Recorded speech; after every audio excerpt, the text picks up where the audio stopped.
श्री शिवाय नमस्तुभ्यं हर हर महादेव। नमस्कार मैत्रिणींनो, स्वागत आहे तुमचे सर्वांचे आपल्या आध्यात्मिक शिवपुराण या चॅनलवरती।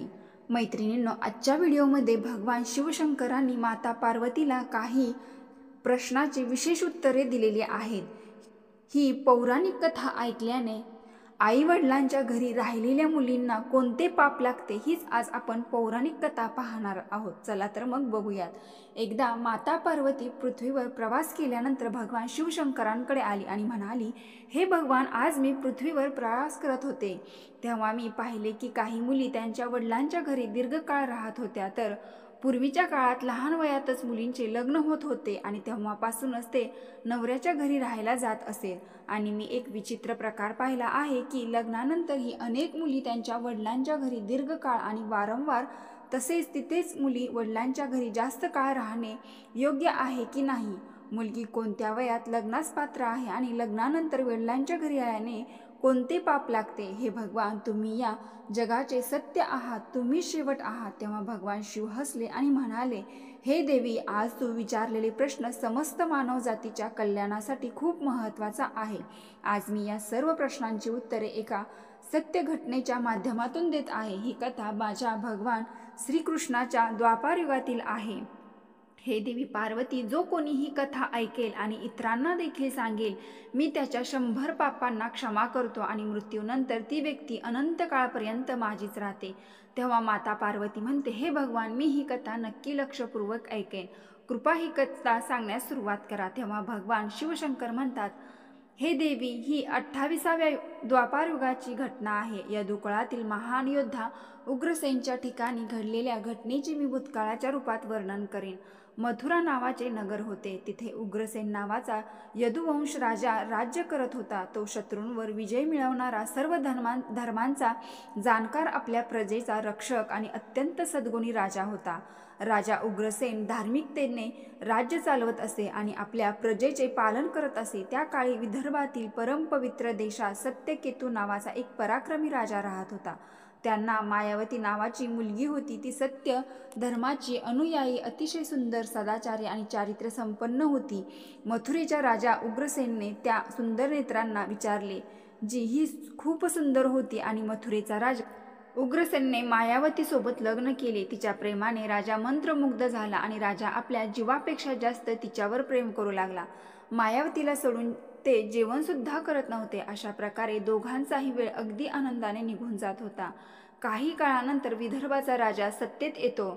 आपल्या कन्या मायावतीची आठवण आली आणि तिची आई देखील तिला पाहू न शकल्यामुळे खूप दुःखी झाली। मग त्यांनी एके दिवशी मथुरेचा राजा उग्रसेन यांच्याकडे आपल्या कन्येची विचारपूस करण्यासाठी काही दूत पाठवले। राजा सत्यकेतू यांनी दूत राजा उग्रसेनना आदराने म्हणाले, महाराज, विदर्भाचा राजा सत्यकेतू यांना राजकुमारी मायावतीला म्हणजेच त्यांच्या मुलीला भेटायचे आहे। तेव्हा राजा उग्रसेनने दूतांकडून हे ऐकले तेव्हा तो देखील आनंदी झाला, कारण त्यांची देखील इच्छा होती ती राणी मायावतीने आपल्या वडिलांच्या ठिकाणी काही दिवस विश्रांतीसाठी जावे। मग आपुलकीने आणि आदराने त्यांनी पत्नी मायावती यांना विदर्भाच्या राजाकडे पाठवले। पतीने पाठवल्यानंतर मायावती मोठ्या आनंदात आई वडिलांच्या घरी आल्यात। तेथे पोचल्यानंतर महाराज सत्यकेतू त्यांच्या आगमनाने खूप आनंदी झाले। राणी मायावतींना तिथे आनंद वाटला। राणी मायावती आपल्या मैत्रिणीसोबत मंत्रमुग्ध होऊन तिथे फिरू लागल्या। पूर्वीप्रमाणेच ती घर, जंगल, तलाव, राज्य अशा सर्वत्र ठिकाणी फिरू लागली, कारण लग्नानंतर ती पहिल्यांदाच वडिलांच्या घरी आली होती। इथे आल्यानंतर ती पुन्हा मुलगी झाली। त्यानंतर काही दिवस उलटून गेल्यावर ती विसरली तिचे लग्न झाले आहे। त्याच्या वागण्यात आत्ता लज्जा आणि कोणताही संकोच नव्हता। तेव्हा भगवान शिव म्हणतात, हे देवी, एकेकाळी राणी मायावती आपल्या मैत्रिणीचा एका सुंदर पर्वतावर फिरायला गेली होती। तिथे केळीच्या बागेने सुशोभित असे एक रमणीय वन दिसले। तिथे फुलांचा झराही होता। तेव्हा राजकुमारी मायावतीने पाहिले की एका बाजूला इतका सुंदर पर्वत आहे, दुसऱ्या बाजूला सुंदर जंगल आहे आणि मध्यभागी सर्वतभद्र नावाचे स्वच्छ पाण्याने भरलेले तलाव आहे। मायावती लहान मुलीसारखी ती तिच्या मैत्रिणीसोबत खेळू लागली। हे जग विसरून ते सर्व खेळात मग्न होऊन ती तलावात उतरली आणि ती हसत खेळत जलक्रीडा करू लागली. त्यावेळी कुबेराचा सेवक गोबल नावाचा राक्षस आकाशातून प्रवास करत होता. मग त्यावेळी त्यांची नजर निर्भयपणे पोहत असलेल्या विदर्भाची सुंदर राजकुमारी मायावती यांच्यावर पडली. गोबल यांच्याकडे दैवी शक्ती असल्यामुळे त्यांना निश्चितपणे माहीत होते ही विदर्भाच्या राजाची कन्या आणि महाराज उग्रसेन यांची प्रिय पत्नी आहे. मग तो मनात म्हणू लागला की मायावती ही पतिव्रता असल्यामुळे ती आत्मबलाने सुरक्षित आहे. हिला साध्य करणे कोणत्याही पुरुषाला फार कठीण आहे. तिचा नवरा उग्रसेन हा फारच मूर्ख माणूस आहे, ज्याने इतक्या सुंदर बायकोला माहेरी पाठवले. गोबल राक्षसाच्या मनात मायावतीबद्दल ईर्ष्या निर्माण झाली. गोबल विचार करू लागला की मला तिच्याकडे जायचे आहे. मी तिच्याकडे कसे जाऊ आणि मी तिचा कसा उपभोग करू. भगवान शिव म्हणतात, हे देवी, राजकुमारी मायावतीच्या सौंदर्याने दानव मोहित झाला आणि विचारात पडला आणि मग त्याने एक निर्णय घेतला. मग तो राक्षस गोबलने महाराज उग्रसेनची मायावी रूप धारण केले. ते शरीराचे अवयव, तेच कपडे, तेच वेश आणि त्याच अवस्थेत तो पूर्णपणे राजा उग्रसेन यांचे रूप धारण करून तो पर्वताच्या शिखरावर उतरला आणि नंतर अशोक वृक्षाच्या सावलीत एका खडकावर बसून त्याने संगीतमय गीत गायले. मैत्रिणींनो, बसलेल्या सुंदर मायावतींनीही ते गोड गाणे उत्कृष्ट आवाजात ऐकले. ती विचार करू लागली की इतका सुंदर गाणं कोण गातंय. राजकुमारी मायावती यांना त्याला भेटण्याची तीव्र इच्छा होती. तिने तिच्या मैत्रिणीसोबत जाऊन पाहिले तेव्हा अशोकाच्या सावलीत एक सुंदर आणि भव्य पुरुष बसला होता. तो महाराज उग्रसेन सारखा दिसत होता. भगवान शिव म्हणतात, हे देवी, साक्षात राजाच्या वेशातला नीच आणि दुष्ट राक्षस गोबल होता.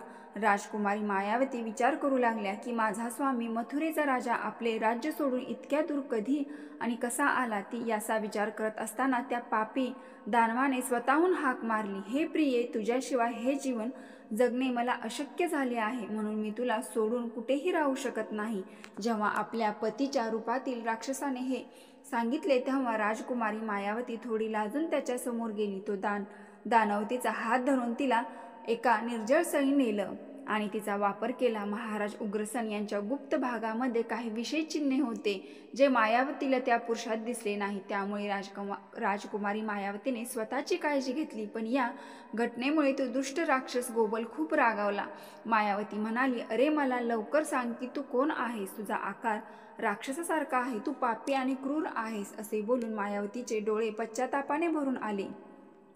ती त्याला शाप देण्यास तयार झाली आणि म्हणाली, हे दुष्ट आत्म्या, माझ्या पतीच्या रूपात येऊन तू माझी फसवणूक केली आहेस आणि या धार्मिक शरीराला अपवित्र केले आहे. तू माझ्या चांगल्या पती स्वभावाचा नाश केला आहे. मी तुला कठोर शाप देणार आहे. राजकुमारी मायावतीचे म्हणणे ऐकून राक्षस गोबल म्हणाला, हे पतिव्रता स्त्री, भगवान विष्णू आणि श्रेष्ठ ब्राह्मणाच्या भीतीने सर्व राक्षस पळून जातात. मी या पृथ्वी तलावर फक्त राक्षस धर्मानुसार फिरत आहे आणि माझ्या गुन्ह्याचा विचार कर आणि कोणत्या गुन्ह्यावर तुम्ही मला शाप देत आहे. तेव्हा राजकुमारी मायावती म्हणाल्या, हे पापी राक्षस, मी एक संत आणि माझ्या पतीच्या भक्ती आहे. माझ्या मनात फक्त माझ्या पतीचीच इच्छा आहे. मी नेहमी त्यांच्यासाठी तपश्चर्या करते. मी माझ्या धर्माच्या मार्गावर बसलेली आहे.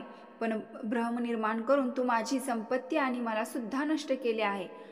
असे म्हणून दुष्ट राक्षस, मी तुलाही नाश करीन. तेव्हा गोबल राक्षस म्हणाले, हे राजकन्ये, तुला योग्य वाटेल तर हे लक्षपूर्वक ऐक. मी फक्त धर्माबद्दल बोलत आहे. जी स्त्री आपल्या पतीची रोज मनाने, वाणीने, कामाने सेवाने करते, तिला पती संतुष्ट झाल्यावर समाधानाचा अनुभव येतो. पती रागावलेला असाल तर त्यालाही सोडत नाही. ती त्याच्या दोषाकडे आणि गुन्ह्याकडे लक्ष देत नाही आणि आपल्या पतीच्या सर्व कामात पुढे राहते. त्या स्त्रीला तिच्या पतीची एकनिष्ठता म्हणतात.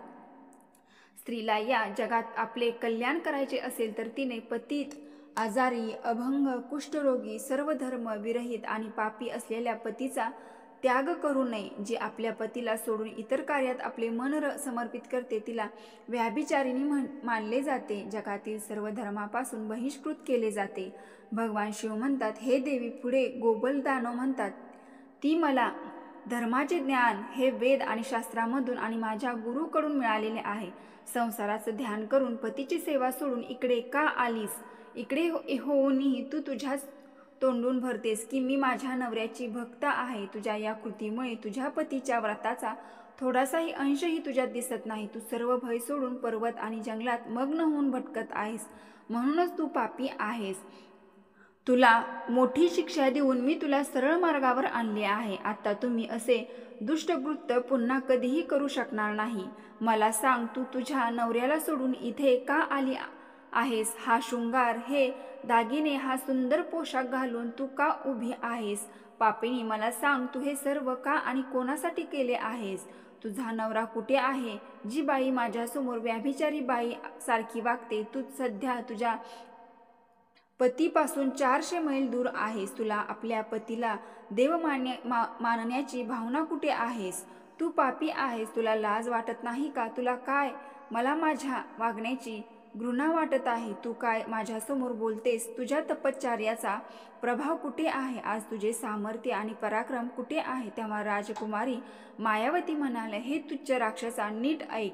प्रेमापोटी माझ्या वडिलांनी मला माझ्या पतीच्या घरातून बोलावले आहे. यात पाप कुठे आहे? वासना, लोभ, आसक्ती आणि भीतीमुळे मी माझ्या पतीला सोडले नाही. मी माझ्या पतीला विसरलेली नाही. तू मला फसवून माझ्या पतीचे रूप धारण करून मला दगा दिला आहेस. तेव्हा तो राक्षस म्हणाला, मायावती, माझे हे बोलणे नेहमी लक्षात ठेव. आंधळ्यांना काहीच दिसत नाही. धर्माच्या दृष्टीने तो दृष्टहीन आहेस. मग तू मला इथे कसे ओळखू शकलीस? तुझा नवरा एवढ्या लांब कधीच येऊ शकणार नाही हे तुला माहीत आहे. तरीही तू माझ्याशी नाते निर्माण केले. जेव्हा तुला तुझ्या वडिलांच्या घरी येण्याची भावना निर्माण झाली, त्यावेळी आपण आपल्या पतीच्या भावना सोडल्यात आणि त्याच्या लक्षापासून मुक्त झालात. आपल्या पतीचा सतत विचार करणे हाच स्त्रियांचा धर्म आहे आणि तो तुझ्याकडून नष्ट झाला आहे. मग तू स्वतःला तुझ्या पतीची भक्त का म्हणतेस? तेव्हा भगवान शिव म्हणतात, हे देवी, राक्षस गोबलचे शब्द ऐकून राजकुमारी मायावती जमिनीवर बसल्या. त्यांच्या मनात प्रचंड दुःख होत होते. तेव्हा गोबल राक्षस म्हणाले, हे राजकन्ये, मी तुझ्या पोटी एका पुत्रास जन्म देईन. तो माझे वीर्य प्रक्षेपित करेल. असे बोलून गोबल राक्षस तेथून निघून गेला. भगवान शिव म्हणतात, हे देवी, गोबल हा ज्ञानी राक्षस होता, परंतु तो अत्यंत दुष्ट आणि वाईट होता. त्याच्या जाण्यानंतर राजकुमारी मायावती खूप दुःखी झाल्या आणि रडू लागल्या. तिचे रडणे ऐकून तिच्या मैत्रिणी धावत तिच्याकडे आल्या आणि विचारले, राजकन्या, तू रडतेस? मथुरेचा राजा महाराज उग्रसेन कुठे गेले?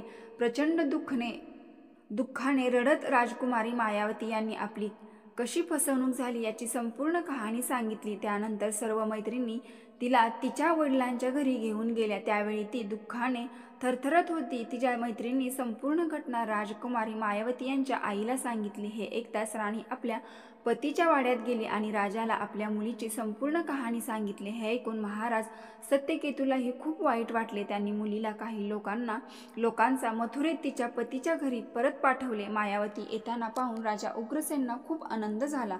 तो राणीला पुन्हा पुन्हा म्हणू लागला, हे प्रिये, मी तुझ्याशिवाय राहू शकत नाही.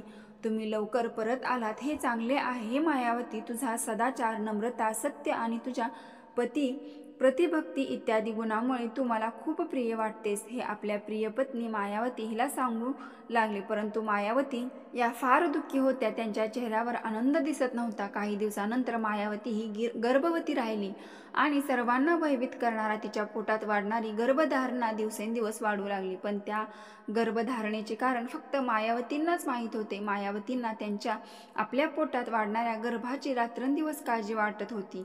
10 वर्ष गर्भ वाढत राहिला. त्यानंतर एके दिवशी त्यांचा जन्म झाला. तिने एका मुलाला म्हणजेच कंसाला जन्म दिला. भगवान शिव म्हणतात, हे देवी पार्वती, तो अतिशय तेजस्वी आणि शक्तिशाली कंस दुष्ट लोकांना त्रास देणारा होता. ज्यांच्या भेटीने तिन्ही लोकांचा थरकाप उडणार होता. काही काळानंतर दुष्ट कंसाचा भगवान श्रीकृष्णाच्या हातून वध झाला आणि त्याला मोक्ष प्राप्त झाला. तेव्हा देवी पार्वती म्हणते, हे भगवान, भविष्यात अशा घटना घडणार आहेत हे मी पण ऐकले आहे. हे देवी, मी तुला जे काही सांगितले आहे सर्व पुराणाचे निश्चित आहे मत आहे. त्यामुळे हे वडील घरी ठेवण्याचा मोह आवरू नये. शिव म्हणतात, हे देवी, आता मी तुला कुमारी कन्याबद्दल काही महत्त्वाच्या गोष्टी सांगतो. कोणतीही मुलगी तारुण्यावस्थेत आल्यावरती लग्नासाठी पात्र ठरते आणि पालकांनी योग्य वर निवडून त्यांच्याशी लग्न लावून द्यावे. तिला कधीही जास्त काळ घरात ठेवू नये. तिचे पालनपोषण तिच्या पतीच्या घरी होणे योग्य आहे. तिथे राहून तिने भक्तीतून उत्तम गुण शिकते आणि पतीची सेवा करते. त्यामुळे कुळाची कीर्ती वाढते आणि वडीलही आनंदी जीवन जगतात. सासरच्या घरी राहून तिने पाप केलं तर त्यामुळे पतीला त्याचा परिणाम भोगावे लागतात. तेथे सदाचारी राहून तिला पुत्रासह सदैव समृद्ध प्राप्त होते. मुलींच्या चांगल्या गुणांमुळे वडिलांची कीर्ती वाढते आणि दोन्ही कुळांचे पूर्वज तृप्त होऊन आशीर्वाद देतात. हे देवी, मुलीला सुनेत सूतही घरात ठेवू नये असे केल्याने ते माणसाच्या आज्ञेचा आधार कालांतराने कमी होत जातो आणि त्यालाही जे जाणवतं जेव्हा मुलगी विवाहयोग्य होते त्यामुळे अनोळखी लोक त्यांच्याकडे वाईट नजर टाकू लागतात. त्यापूर्वी मुलीचे लग्न करावे लागते. तरुण मुलीच्या तिच्या वडिलांच्या घरी ठेवणे म्हणजे चोरामध्ये खजिना भरून ठेवण्यासाठी आहे. त्या स्त्रीच्या दागिना आणि तिच्या वडिलांचा सन्मान म्हणजे त्या मुलीचा आदर, जी नेहमी सुरक्षित ठेवली पाहिजे. कोणत्याही स्त्रीने आपल्या पतीपासून कधीही दूर राहू नये. जास्त वेळ वडिलांच्या घरात राहणे हेही पाप आहे. फक्त स्त्रीचे स्थान हे सदैव पतीच्या चरणी असले पाहिजे आणि पतीसाठी पत्नीचे स्थान नेहमी हृदयात असावे. भगवान शिव म्हणतात, हे देवी पार्वती, आता मी तुला तुमच्या सर्व प्रश्नांची उत्तरे दिली आहेत. तेव्हा माता पार्वती म्हणते, हे भगवान, आज मी धन्य झाले आहे, ज्याने माझ्या मनातील सर्व प्रश्न दूर केले आहेत. मैत्रिणींनो, ही माहिती पौराणिक कथेद्वारे आपण सांगत असून यातील माहिती कशी वाटली कमेंटमध्ये नक्की सांगा आणि आपल्या चॅनलवर लाईक करा आणि चॅनलवर नवीन असाल तर सबस्क्राईब करा. हर हर महादेव. ओम नमः शिवाय. धन्यवाद.